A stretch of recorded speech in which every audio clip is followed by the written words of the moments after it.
নোয়াগাঁও উচ্চ বিদ্যালয়ে বার্ষিক ক্রীড়া ও সাংস্কৃতিক প্রতিযোগিতার পুরস্কার বিতরণী অনুষ্ঠান অনুষ্ঠিত। ভিশন ব্রাহ্মণবাড়িয়া নিউজ, সত্য প্রকাশে আপোষহীন। শুনছিলেন সংবাদ শিরোনাম, এখন শুনুন বিস্তারিত। নবীনগর উপজেলার কাইতলা উত্তর ইউনিয়নে অবস্থিত নোয়াগাঁও উচ্চ বিদ্যালয়ে অত্যন্ত জাঁকজমকপূর্ণভাবে অনুষ্ঠিত হয়েছে বার্ষিক ক্রীড়া, সাংস্কৃতিক প্রতিযোগিতা ও পুরস্কার বিতরণী অনুষ্ঠান।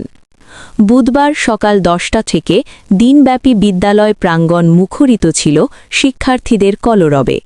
হামদ, নাত, গজল, পবিত্র কুরআন তেলাওয়াত, একক অভিনয় এবং বিভিন্ন ইভেন্টের খেলাধুলায় মেতে ওঠে পুরো মাঠ।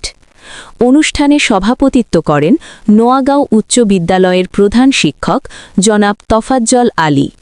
সিনিয়র শিক্ষক মোহাম্মদ কবির উদ্দিনের সঞ্চালনায় এতে প্রধান অতিথি হিসেবে উপস্থিত ছিলেন উপজেলা নির্বাহী অফিসার ও বিদ্যালয়টির সভাপতি মাহমুদুল হাসান।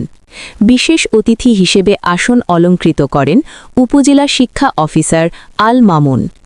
এছাড়া অনুষ্ঠানে বিদ্যালয়ের সিনিয়র শিক্ষকদের মধ্যে উপস্থিত ছিলেন মোহাম্মদ মনোয়ার হাসান আজিজ, মোহাম্মদ ইব্রাহিম খলিল, মোহাম্মদ ফারুক হোসেন চৌধুরী, আফরোজা খানম, মোহাম্মদ জহিরুল হক এবং মুসলিমা আক্তার।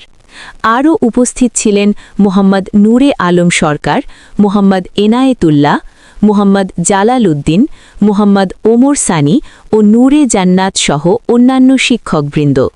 প্রতিযোগিতা ও সাংস্কৃতিক পর্ব শেষে বিজয়ীদের হাতে পুরস্কার তুলে দেন আমন্ত্রিত অতিথিরা।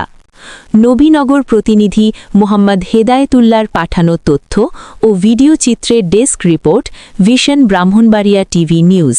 ব্রাহ্মণবাড়িয়ার সকল সংবাদ সবার আগে পেতে ভিশন ব্রাহ্মণবাড়িয়া টিভি চ্যানেলটি লাইক, কমেন্ট, শেয়ার করার অনুরোধ রইল। ধন্যবাদ।